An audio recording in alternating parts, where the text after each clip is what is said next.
Very well, I'll call this meeting to order. It's a special regional council meeting of March 27th.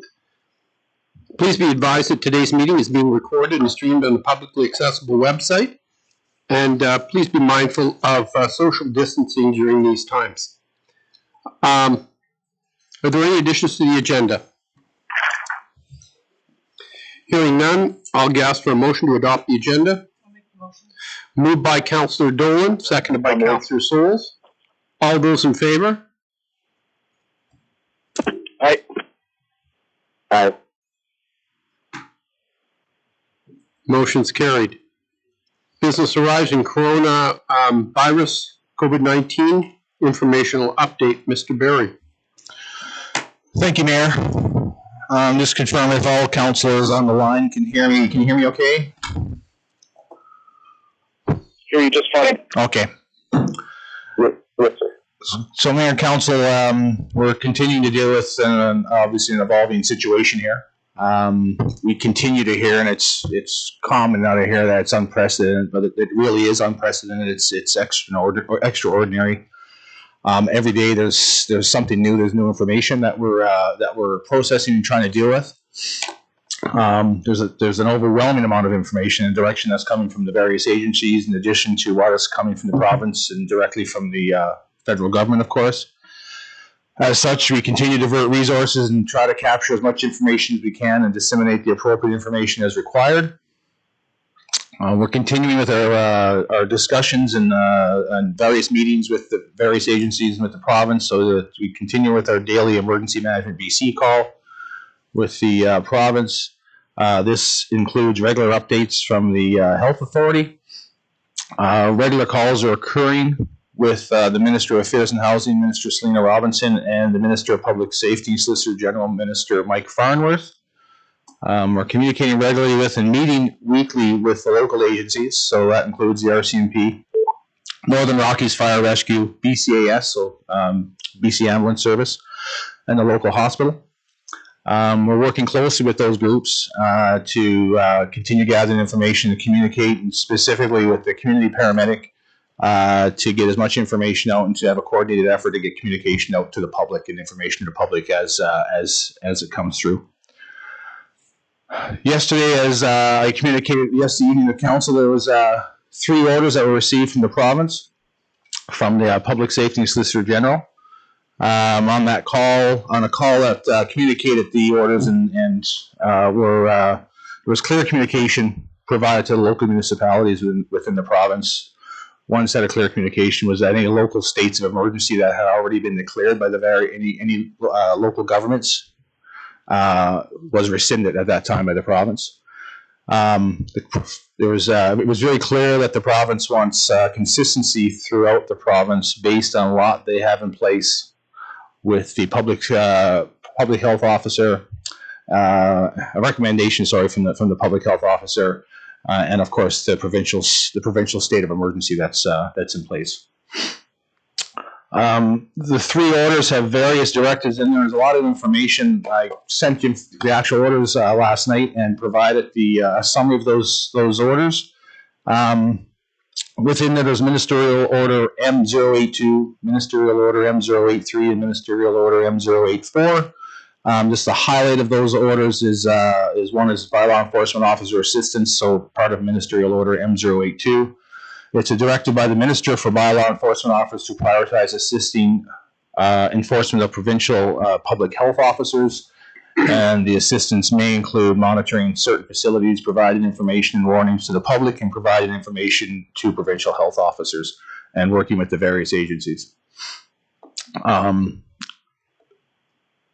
Ministerial Orders M083 deals with local government meetings and bylaw processes.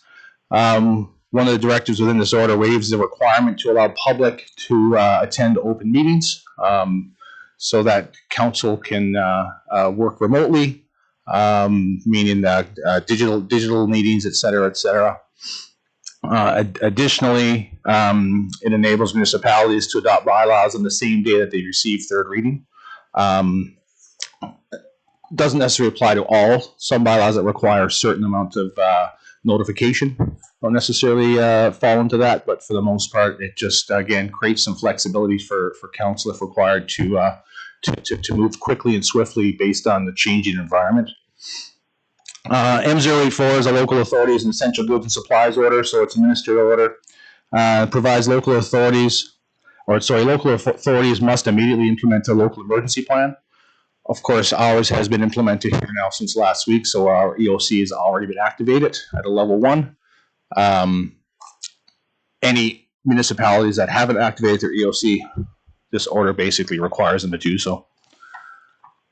As I mentioned, that order, this is the order, so M084 is the order that require or basically rescinds any local states of emergency that were declared by local municipalities. It also outlines that local authorities must comply with requests to the minister regarding the COVID-19 response regarding any critical supplies, which also includes, I believe this is the order here, regarding the inventory of buildings, etc., to ensure there's adequate space if required for the province for either the storage of materials or even if it's required to have makeshift hospitals or other areas. So, additionally, this order also has authorities must exercise the best efforts to enter into mutual agreements with neighboring jurisdictions, which of course challenging for us. We don't have any neighboring jurisdictions that we can. We're still going to reach out and do our part, but again, not a whole lot of options given the fact of our remoteness and in terms of having neighboring jurisdictions regarding first responder, wastewater, and drinking water services. That's the highlight of the orders. Again, they're if you were to actually look at the orders themselves, they're very in depth, require a lot of work administratively to go through them, and to deal with some of the directives. And the message from the province is they wanted a consistency throughout the province based on what the restrictions were, and they weren't seeing that with some of the local authorities in terms of the local states of emergency. Any questions on anything so far? Any questions from anyone online?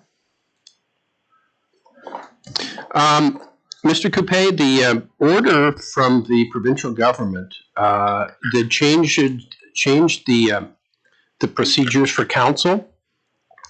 We've adopted a bylaw for second and third reading. Does the order that the provincial government brought in, does that change that bylaw? Do we even need it anymore? So yes and no. So in terms of needing the bylaw, council can now hold in-camera meetings over electronic means if they wish. They don't need a bylaw to do that. They just need a simple resolution, because of the provincial order has essentially said, it doesn't matter what your procedure bylaw says, you can do this. And the only reason there's a difference between in-camera and public is because it's in council's bylaw. However, the bylaw doesn't necessarily come into force. So in the short term, you don't need to do anything with that. If you wish to have this power continue, so this power is always there to have council be able to call in to in-camera meetings with a unanimous resolution of council, you'd still need to adopt that bylaw for later on. This one doesn't automatically waive the right to have that. Sorry, you can still have that no gap between third reading and adoption.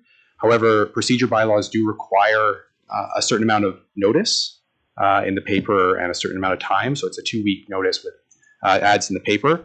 That part wasn't waived by the ministerial order. So you wouldn't be able to say, if you wanted to adopt that bylaw right here and now, you'd have to wait until that had happened there. But you don't need to, because the ministerial order allows you to do what the bylaw is going to let you do long term. I was thinking that if we want to do this long term, then that may be a different conversation, because I think the original intent was we were bringing this in simply because COVID-19 had arrived, and we wanted some ability to hold our meetings without being here in person. The province seems to have done this for us with their legislation.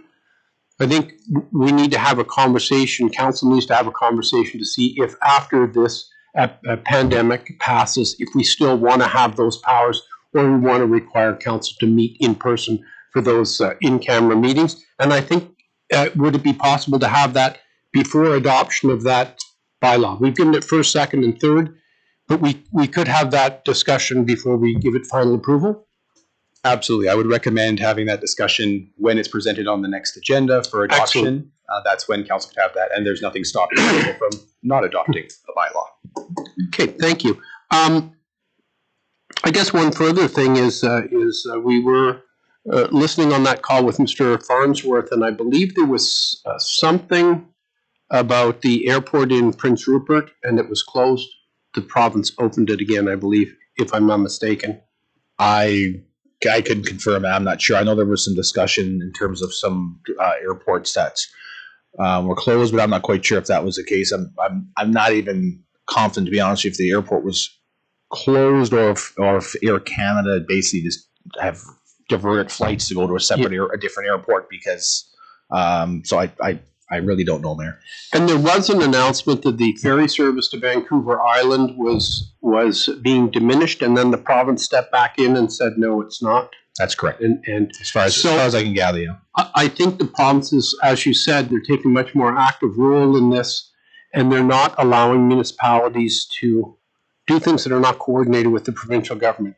So, I think if council wanted to shut the airport, I think what we would find is the provincial government not allowing us to do that. It's just my feeling, but I think, judging from that phone call and the way the provincial government is stepping into this to make sure it has all the levers and everything is coordinated, I don't think they would allow us to do something like that.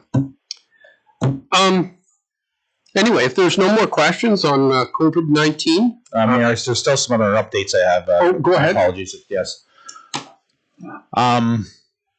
So in regards to the local states of emergency, if a municipality did wish to declare a local state of emergency, they would have to get pre-approval now from the province prior to declaring it. So just to clarify that also. We're currently scaling up our EOC resources in the proper places to deal with the provincial orders as the situation continues to expand and as we require additional time and resources. So we're in the process of moving the appropriate capacity and resources around to deal with that. The intent is to provide regional council with an updated organizational chart next week, so you'll have an idea of who's in what positions and what roles and what the responsibilities are related to the Emergency Operations Center. We're currently in the process of transitioning to a 7-day operation to maintain the required capacity and also help mitigate with staff, the potential for staff burnout, because this is going to most likely continue for quite some time, and it's important that the staff that are currently working in some cases 7-day work days or 7-day work weeks and lengthy days, we need to make sure that they get the appropriate rest to maintain a balance.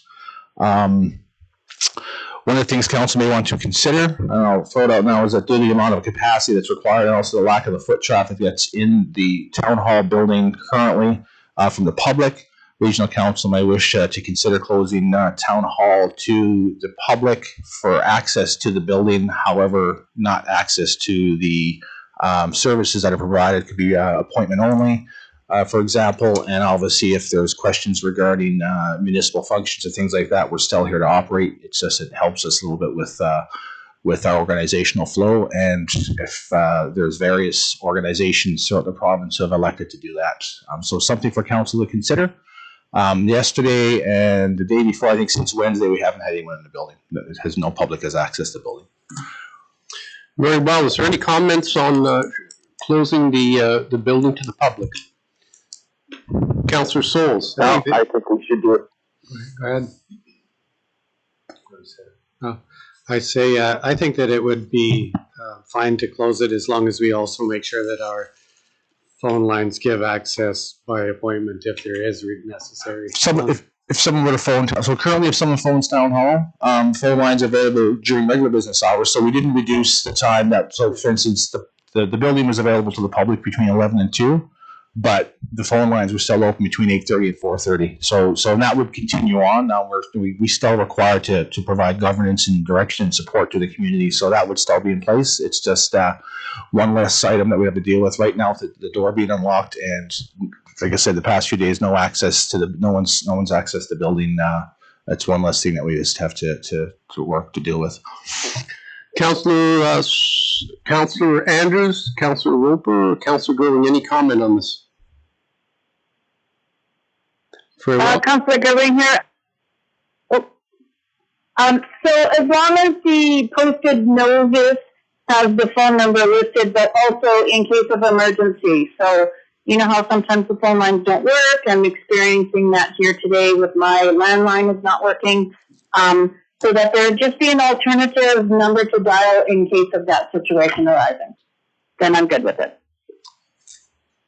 Okay, we'll look into that and endeavor to have something there for sure. Councillor Penny. I'd be prepared to make that motion that we close public access to the town building. I'll second. Moved by Councillor Penny, seconded by Councillor Dolan, that the municipal offices be closed to the public. All those in favor? Aye. Councillor Roper in favor? Yes. Councillor Andrews in favor? I am in favor, correct. Councillor Gerling in favor? Yes. Motion passes unanimously.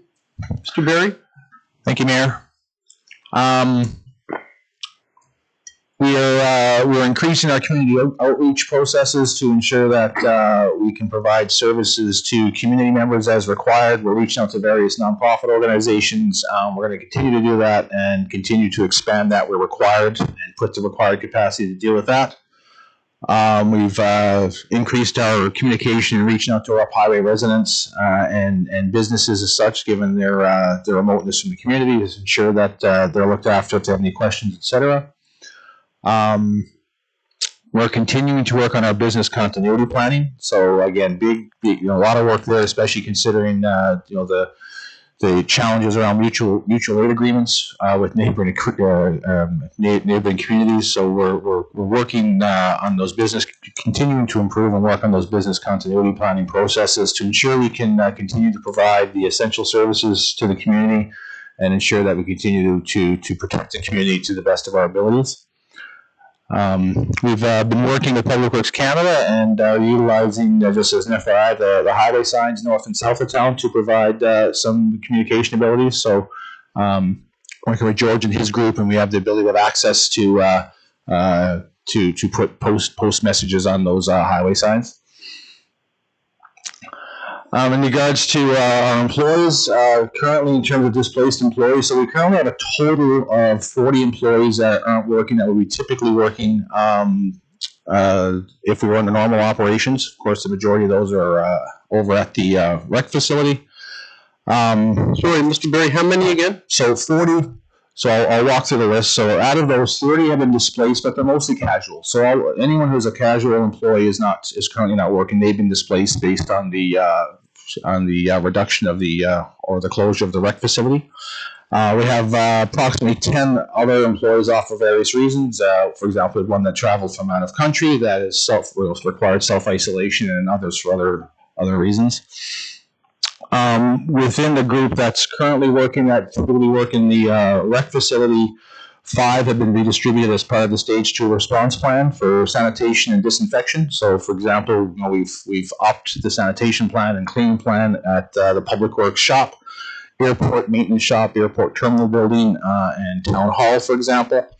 We have approximately 15 that are remaining working that are typically linked to the rec center.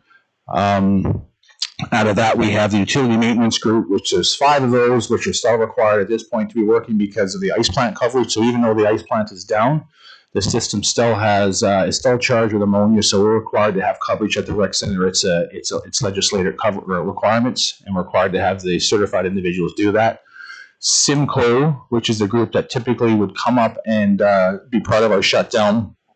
As I mentioned to council at a previous meeting, the new system that we actually have the ability to remove the ammonia, which removes a hazard, and the requirement to have coverage at the facility, which we didn't have prior to installing the new ice plant here last year.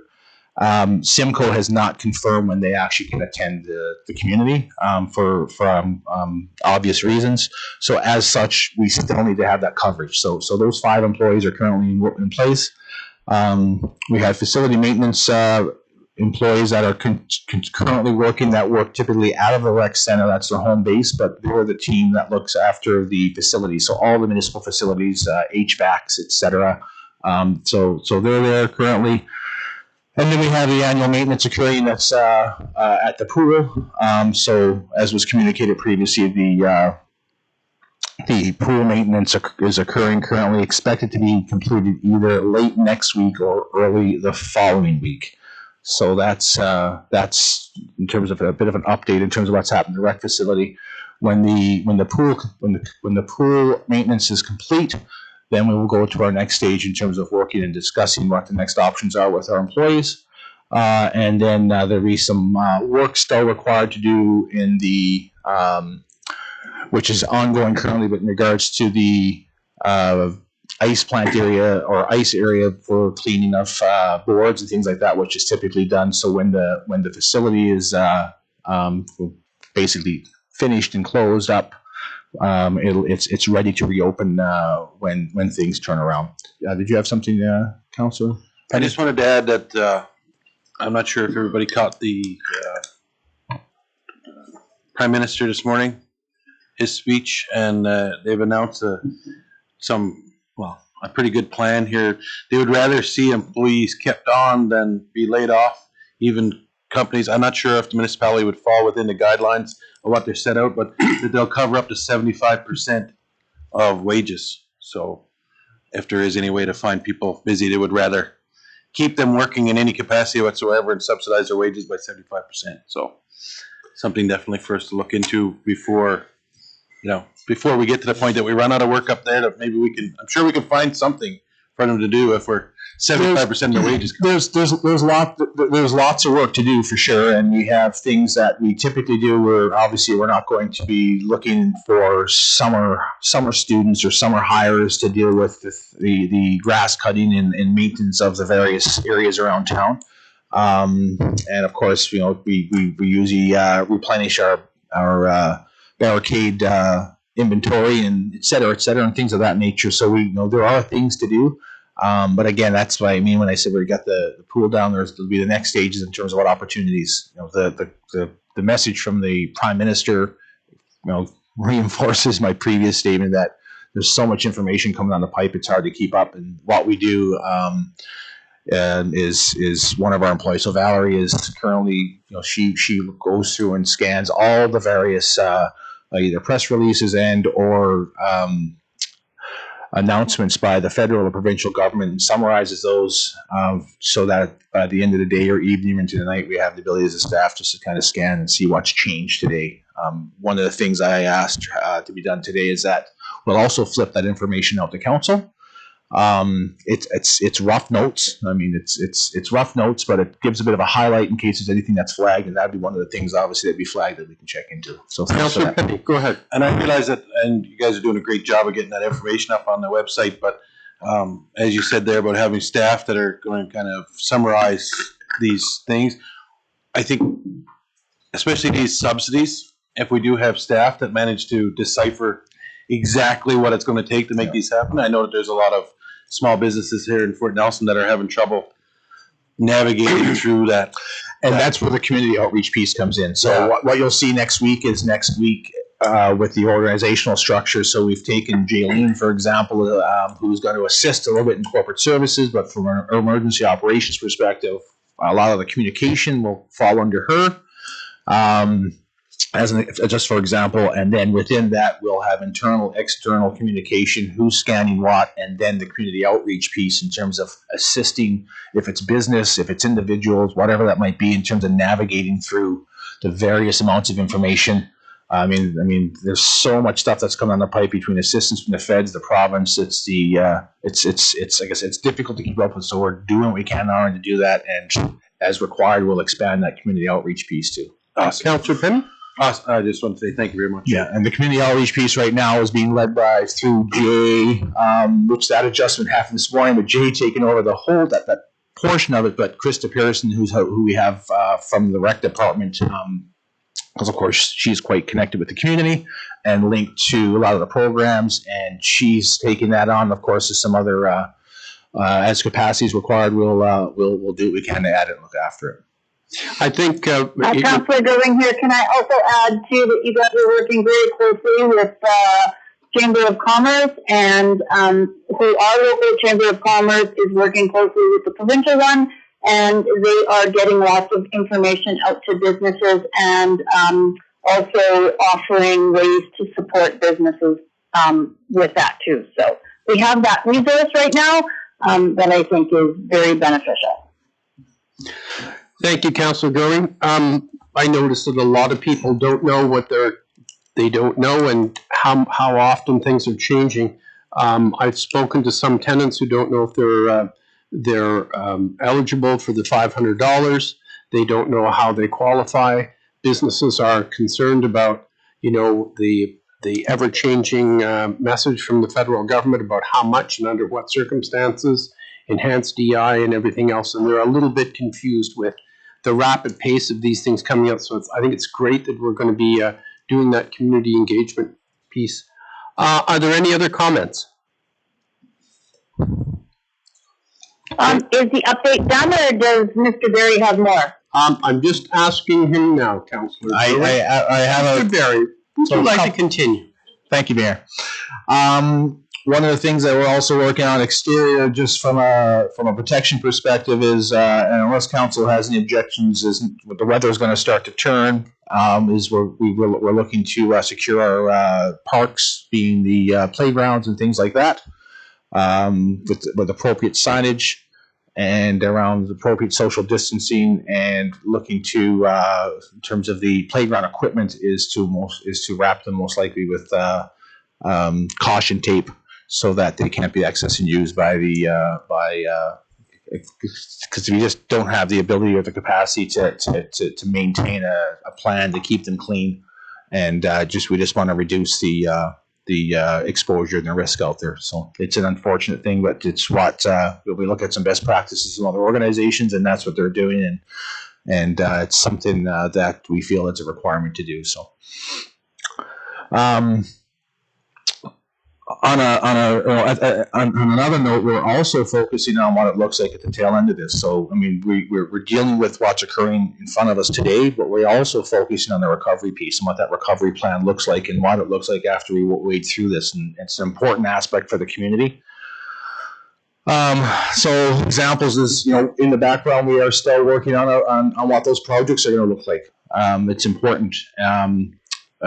We want to be ready to start when things do turn around. We don't want to be delayed. I think it's important to the community. It's important to the economy. When restrictions start to be lifted, we want to be able to hit the ground running.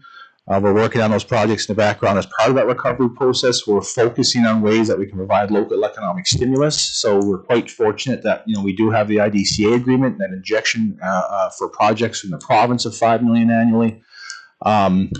And the projects that we have currently, we're working on, looking at every opportunity in the direction that's been given to, for instance, the Public Works with Luann and Terry and group, is to look at every opportunity within the procurement processes to have projects secured by our local contractors. Right? And so we're working through that, and we'll continue to keep council up to date. And the goal would be to, every way possible, like we have in the past, but to push it as hard as we can to have those projects ready to go, so when we can go, and in some cases, what are those restrictions? So there isn't a restriction to that today.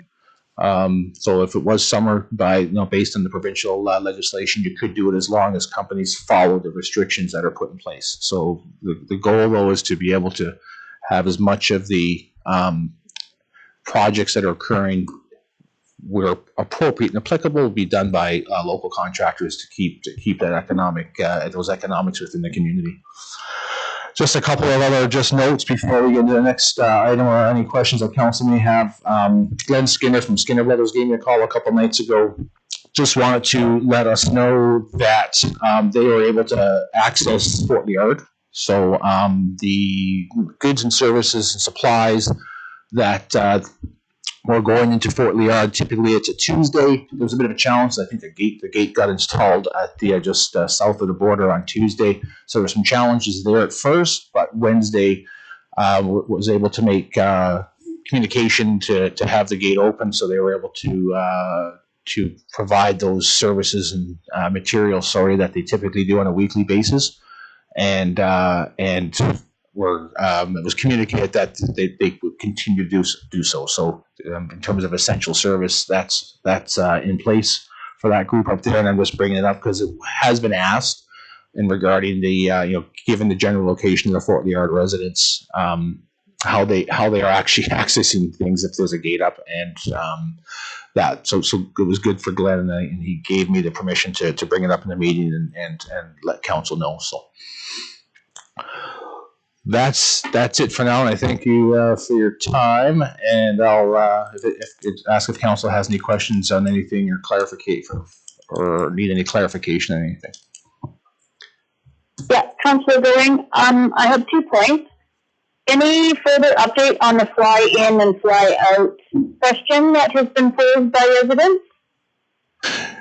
No, Councillor Goring, we continue to request information. We have yet to receive anything. With that being said, our communication with the province specific to this and what was handed down from the province, or the discussions and the communication from the province yesterday, was that they're communicating with these various organizations and are required to meet the restrictions and the requirements that the province has in place also. But with that being said, no, we have not had, we haven't been able to make direct contact to get information specific to that yet. And Aaron just has something I think to add to there too. Mrs. Laval. Good afternoon. Yesterday's EMBC call, they did announce that they are putting together a provincial working group from emergency management to address industrial work camps and the movement of industrial work camp employees through communities. So that further direction will probably be coming from the province. Thank you. Any other questions? Yeah. So that's disappointing that we haven't had any response locally. And hearing what Mrs. Lavelle has had to say, that's great news for future. But in the meantime, at the very least, can we put some signage up at the airport? I don't have any specific wording developed as yet, but perhaps the signage can ask people to, not necessarily go to all of the stores, like come prepared with what they need, or I'm not really sure, but perhaps we can look at that so that we can better inform people flying into our airport. So there is currently signage up at the airport. In terms of asking people not to attend certain things in the community, we are not permitted to do that, Councillor Gruing, and that's the reason why a lot of the local authorities were, the local state of emergency was rescinded. We have been given very clear direction about what we can and can't do, and right now the province made it clear that if they fly in from an area within BC or even another province, there's no restrictions in terms of what they do besides the restrictions that are in place around social distancing, the limiting the gatherings, etc. So we have signage out there, obviously regarding social distancing and things of that nature and what's been provided by the province, but unfortunately, we are not do not have the authority to say to ask people not to do something if the province doesn't support it. Okay, can we put that update then on our communication page, because I think that's very valuable information for our community to have, as long as in addition to what Mrs. Lavelle had to say, so that community members know that this is being addressed. Yeah, for sure. We can update that to put some language around there just to support that for sure.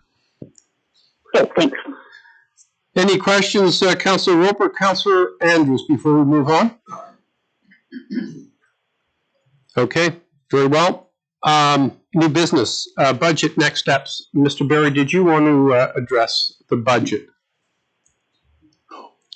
Sure. Thank you. So currently the it's on for council review tomorrow. I know there were some discussions within council, which I'll obviously, this is the opportunity for the council to discuss that. As per my communication with council, if council wishes to delay that discussion and not have it tomorrow, that's a non-issue, no issue whatsoever. And to be honest with you, given the, from a capacity perspective, given the current, what we're currently going through, if we have the ability to have budget discussions during the week, that makes it actually a little bit easier from a capacity perspective, for sure.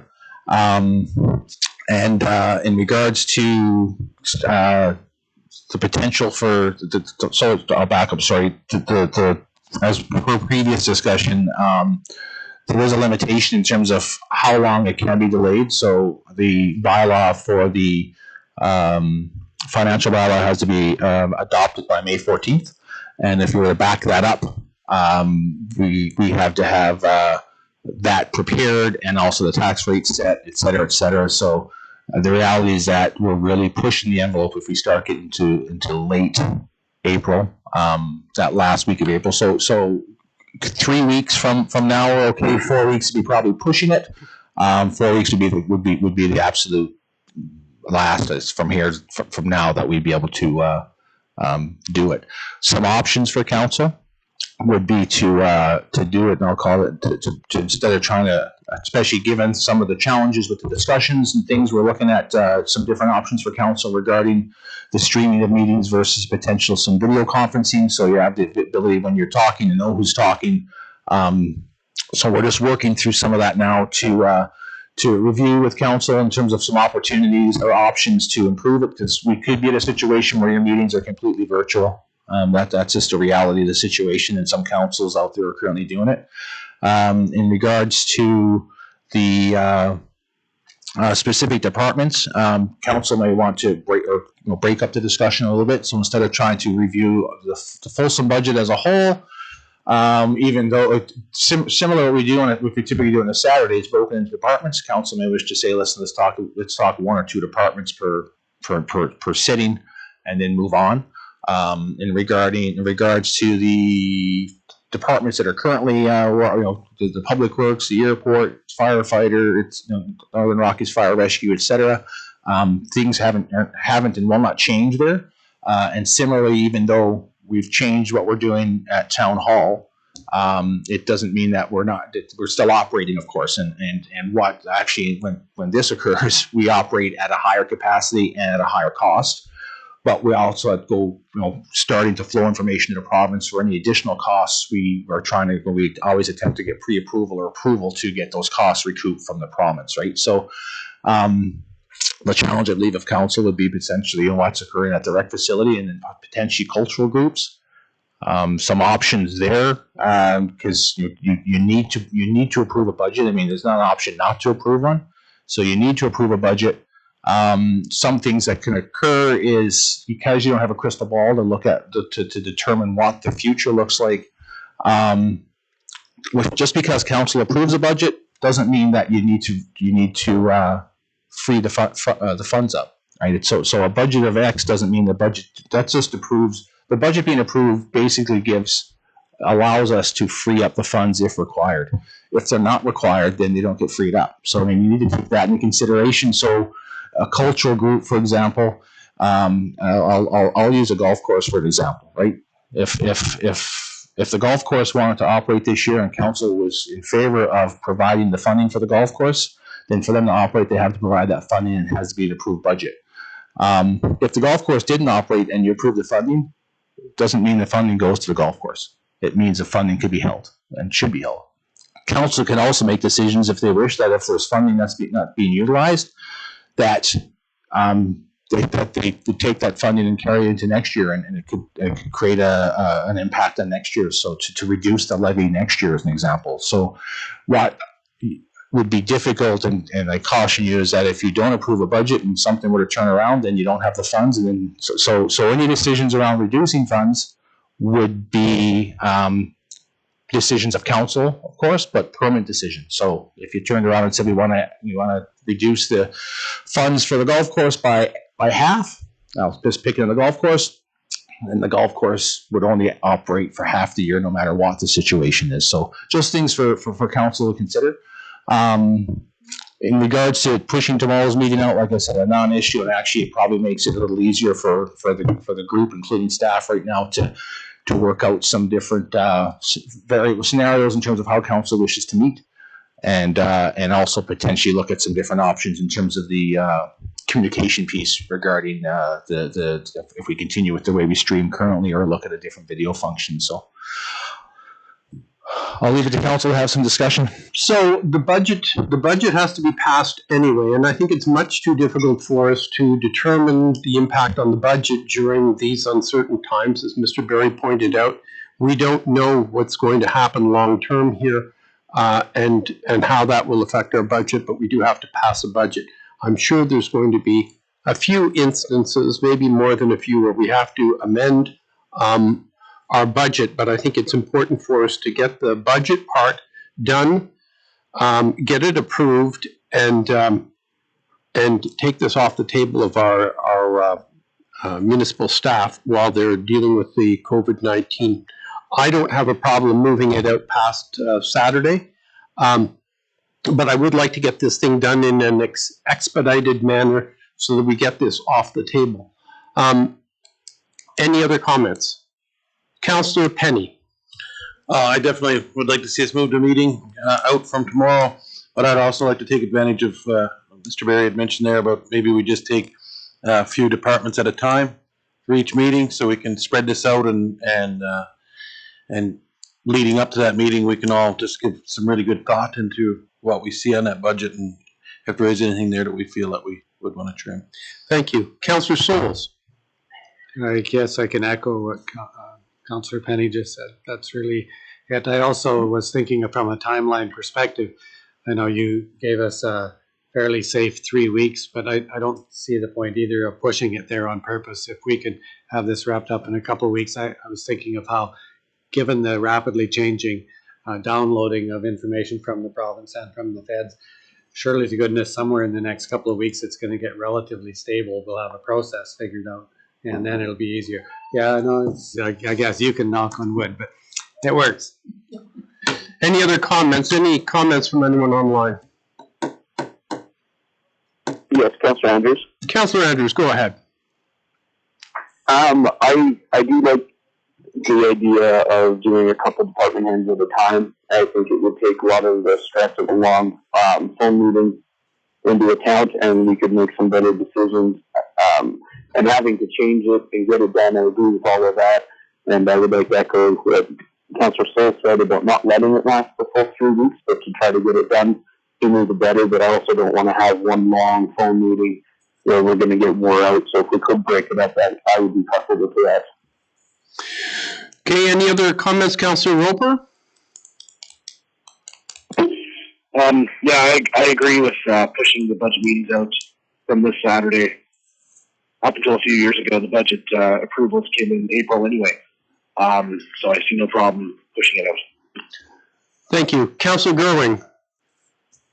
I'm very much in favor of doing the budget in portions, especially if we're meeting electronically.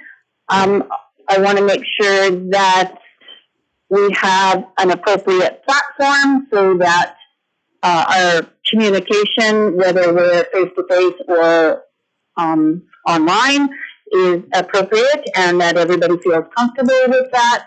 I understand that we need to have a budget passed. I totally get that. I think that the information is changing, the situation and information is changing so rapidly that I like the idea of coming together later on, not necessarily saying that we need to do it last minute so that there's then a rush to get things done. We have no idea if the province is going to be changing any of these timelines. So that's how I feel. I think we should allow time so that we can see how the situation is going to further unfold. Thank you, Councillor Goering. Mr. Berry.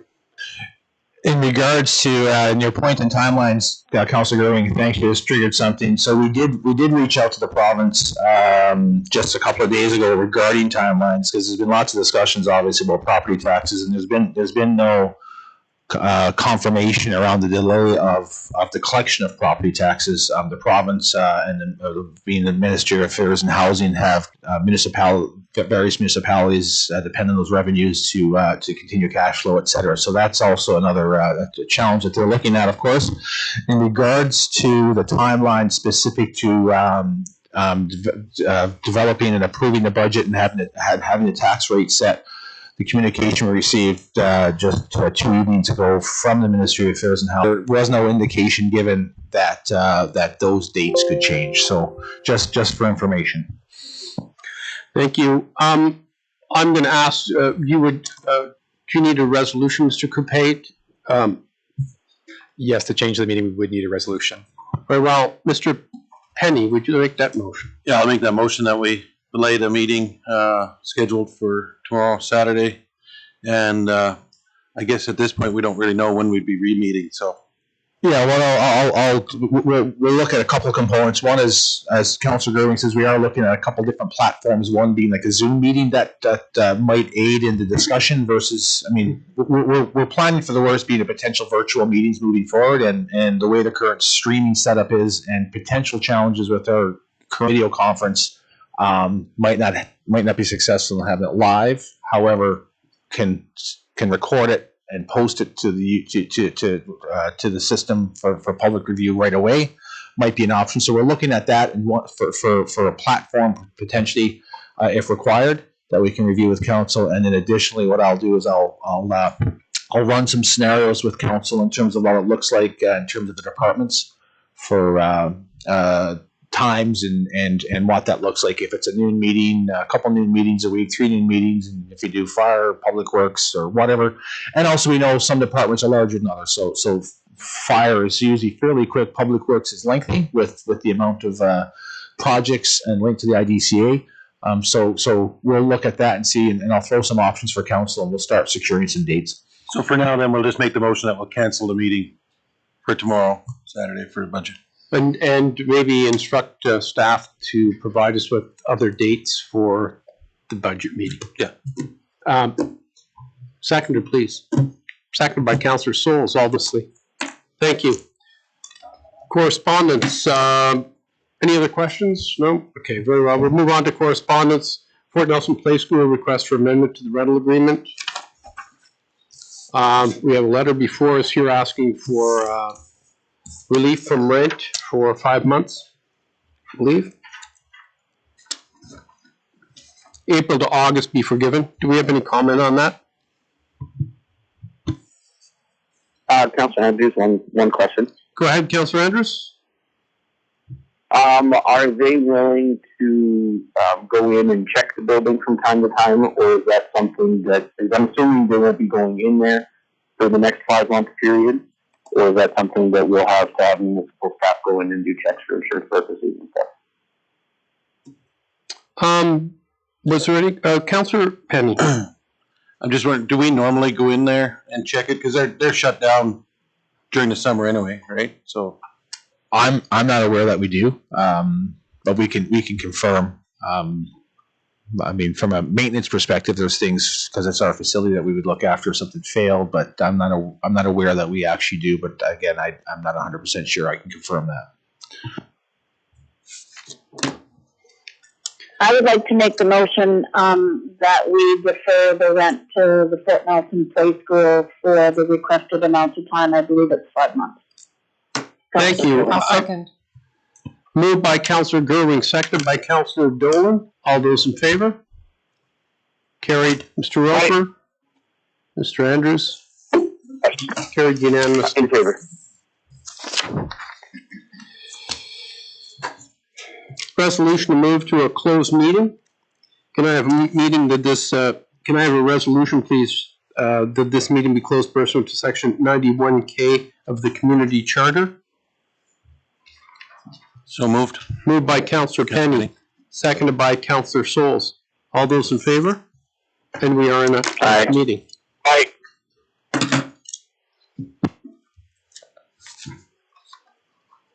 they have to recall.